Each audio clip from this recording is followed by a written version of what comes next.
It's finally the holiday season. After 1 year of hard work, I decided to reward myself with some serious gaming sessions. I went on the internet and found how to play cracked games on Linux. I know what you're thinking. I'm not gonna tell you how to do it in my videos for obvious reasons. All I'm gonna say is that Reddit has everything. Basically, all I need is Flatpak, so I decided to try an immutable distribution which uses Flatpak as the foundation of its application deployment, Silverblue, and this is what happened. After downloading the ISO file, I started the installation. I didn't notice any differences going through the installation process compared to the stock Fedora. Just partitioning and done. But it froze during the first time boot up. I waited several minutes until I forced it to shut down. The system started properly after that with the user setup screen. Also, the initial update started behind the scenes at the same time, which required another reboot. Again, it froze without giving me any error. But thankfully, the system was still able to boot up after the second time forced shutdown. I decided to install nVidia driver this time. Following the guide from RPM Fusion, it was easy enough to install after 3 commands were pasted into the terminal. And again, the reboot froze, which I was already kind of expecting. I waited a bit longer this time until the fans were turned off before forcing it to shut down for the 3rd time. I was able to see the nVidia X setting running properly after the boot up. Let's take a look at the system. I tried several things to install applications before going to Flatpak because I want to step out of my comfort zone. First thing was to install applications using the rpm-ostree command. This command will build the application as a part of the system, which means reboot is always required. I was able to install the Emacs editor this way, and thankfully after the nVidia driver was installed, the reboot started working properly. Next, I'd like to report that regular binary programs are running properly. I tried downloading the Java binary into my personal path, exporting it as a system variable, and it was running without any issue. Next, I gave the binary installer a try. The program I installed is called Extreme Download Manager, which has a Linux binary installer script that needs to be run with a root privilege. It needs to write files to the regular Linux file system, and of course it didn't work here. So I checked the Fedora wiki and saw there is something called toolbox, a tweaked version of containers available for Fedora which can be used to install applications. I started using it right away and it gave me the feeling of WSL system in Windows, but better. It is running a container layer on top of the Silverblue system and supports GUI applications out of the box. And also, it shares the same file structure without any additional configurations.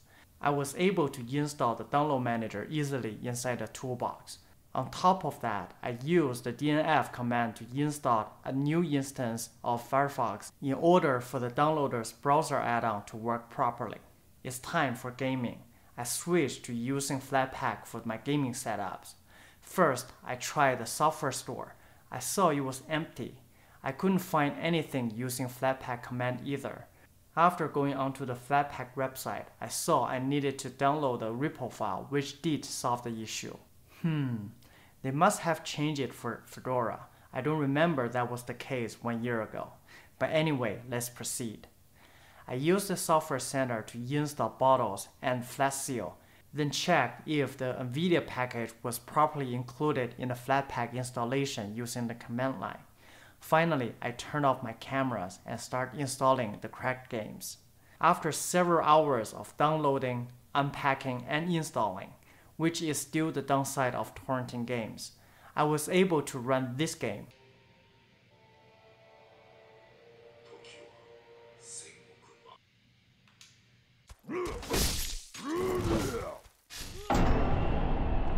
This game.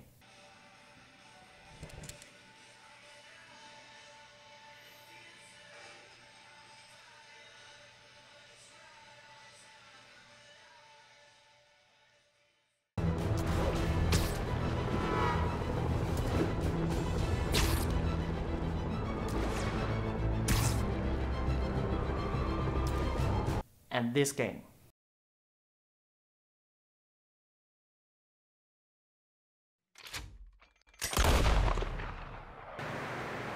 that way. Sure, well, come on then. There's some tracks leading to the river. Think it's John? You tell me. These are horse tracks for sure, but could be anyone. Let's just see where they lead. So, you were there, Javier. What really happened on that boat? Originally, I was installing this system just to run games, but after trying out Toolbox, rpm-ostree, and Flatpak, I was blown away at how easy they are to cover my use cases. I can happily use it on my personal machine as a daily driver. I know that the stock version Fedora was recently being criticized for dropping the video codecs, but given I'm a nVidia user, I would not be affected because I'll have to install the proprietary drivers and codecs anyways. I don't mind recommending it for people like me. And I'm also glad that I don't have to show you a picture of a squirrel this time. Now, you'll probably be tempted to try out the games I installed. I will not take you any longer and end this video now. Just be aware the game installation might take a long time to finish. One of the games took me more than 8 hours to install. So happy holidays everyone. I'll see you in the next one. Bye.